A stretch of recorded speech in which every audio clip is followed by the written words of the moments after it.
Alors, ces 4 ateliers étaient chargés de réfléchir au passage de la culture au design de la ville de demain. Et à travers 4 entrées différentes, une entrée à travers les connectés, une catégorie peut-être de population qui caractériserait les villes, une entrée à travers les jeunes, une entrée à travers les étrangers et une entrée à travers les outils à inventer pour vivre ensemble. On avait peut-être le sentiment qu'il s'agissait de retrouver les clés, les voies d'une rationalité qui aurait peut-être quitté la manière dont la ville s'organise, se construit, à travers une ville de plus en plus étendue, de plus en plus dense et dont la conception semblerait échapper à toute intention initiale a priori. Et il semblerait qu'il s'agissait de rechercher à travers l'entrée par l'hyperconnexion aujourd'hui, le numérique. Ici, il n'y avait pas là une matrice qui pourrait peut-être structurer la ville, ou à travers la jeunesse qui lui donnerait peut-être un dynamisme particulier, à travers aussi la question de l'étranger,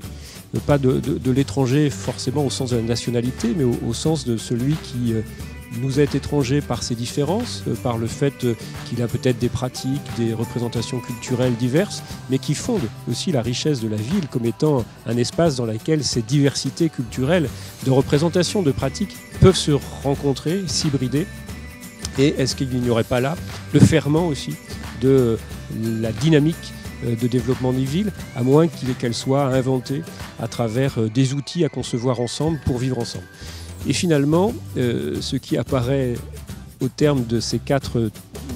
entrées et discussions, c'est que la ville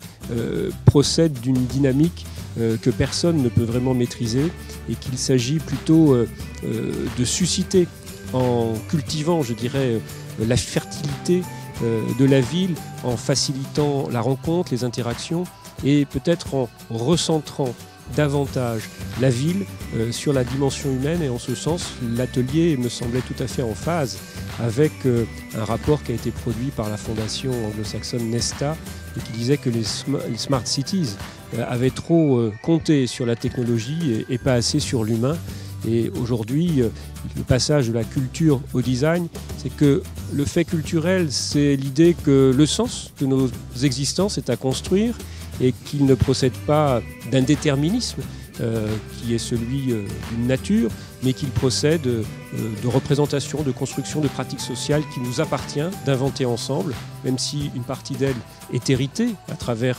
ceux qui nous ont précédés et leur transmission. Mais cette invention, elle fonde aussi le fait que sûrement le design de la ville procède d'une dimension politique. Dans une démocratie, c'est ensemble que nous avons, par la discussion, par la délibération, à concevoir le sens qui doit se nourrir